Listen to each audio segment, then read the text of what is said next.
ایک بار ملا نصیر الدین سیر کے ارادے سے ملک یمن گئے۔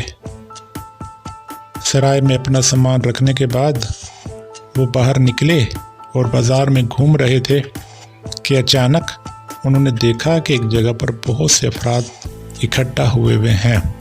وہ انہی لوگوں کے مجمع میں چلے گئے اور دیکھنا چاہا کہ وہاں کیا ہو رہا ہے۔ انہوں نے دیکھا کہ ایک نوجوان جس نے بہت ہی اعلیٰ پوشاک پہنی ہوئی تھی وہ ایک بڑھیا پر برس رہا تھا کہ بڑھیا نے اس نوجوان کے قیمتی کپڑوں پر گھی گرا دیا تھا۔ وہ بوڑھی عورت کہہ رہی تھی، بیٹا میں نے جان بوجھ کر گھی نہیں گرایا، وہ برتن اتارتے ہوئے گر گیا تھا۔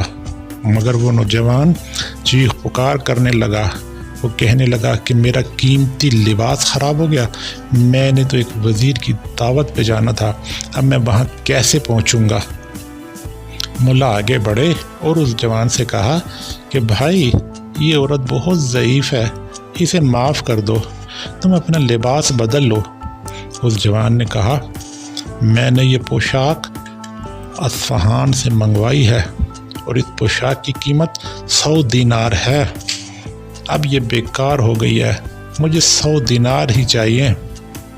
اس عورت نے خوف زدہ لہجے میں کہا، بیٹا میں بہت غریب ہوں، اگر میرے پاس اتنے پیسے ہوتے تو میں گھی نہ بیچ رہی ہوتی۔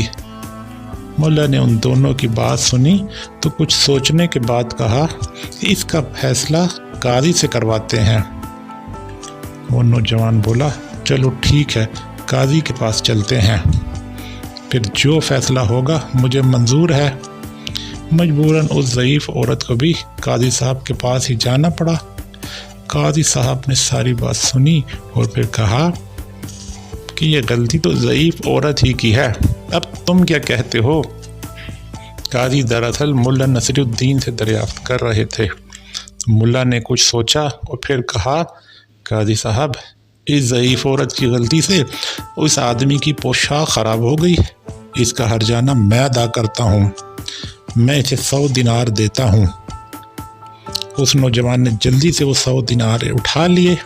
پھر ملا نصیر الدین نے کہا، قاضی صاحب میں نے اس پوشاک کی قیمت ادا کر دی ہے، اب یہ نوجوان اپنی پوشاک میرے حوالے کر دے۔ نوجوان نے کہا، کیوں حوالے کروں؟ اس پر قاضی صاحب نے کہا، اس شخص کی بات ٹھیک ہے، اب یہ پوشاک اس کے حوالے کر دو۔ وہ نوجوان کہنے لگا، میں ایسے میں گھر کیسے جاؤں گا؟ ملا نے کہا، یہ میرا مسئلہ نہیں ہے، میں نے تمہیں اس پوشاک کی قیمت ادا کر دی ہے اور اب یہ پوشاک میری ہو چکی ہے۔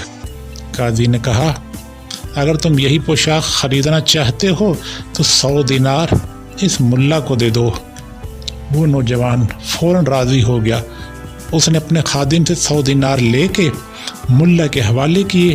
ملا نے 50 دینار اس عورت کے حوالے کیے اور 50 دینار اپنے پاس رکھ لیے اور اس سے کہا کہ غرور کی یہی سزا ہے، ورنہ یہ معاملہ ہنسی خوشی بھی حل ہو سکتا تھا۔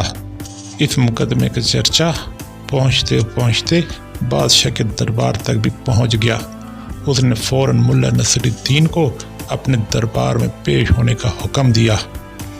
جب ملا بادشاہ کے محل کے سامنے پہنچا تو اس نے دیکھا کہ ہزاروں لوگ دائرے میں کھڑے ہوئے تھے۔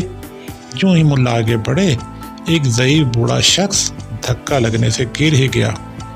وہ ہاتھ اور گھٹنوں کے بل گر کے اپنی لاٹھی ڈھونڈ رہا تھا۔ ملا نے اس کی لاٹھی اٹھائی اور سہارا دے کر کھڑا کیا۔ پھر ملا نے دیکھا کہ ایک نوجوان بلند آواز سے کہہ رہا تھا، بادشاہ سلامت، آپ کو دی ہوئی مہلت ختم ہو گئی ہے، میری پہیلی کا جواب نہیں ملا۔ بادشاہ نے کہا، سچی بات تو یہ ہے کہ ہم نے بہت کوشش کی مگر ہم اس کا جواب تلاش نہ کر سکے۔ تم ایسا کرو کہ تم اپنی پہیلی دوبارہ دہراؤ، اگر کسی سے جواب نہ بن پڑا تو ہم تمہیں انعام و اکرام سے نوازیں گے اور دربار میں بھی جگہ عطا کریں گے۔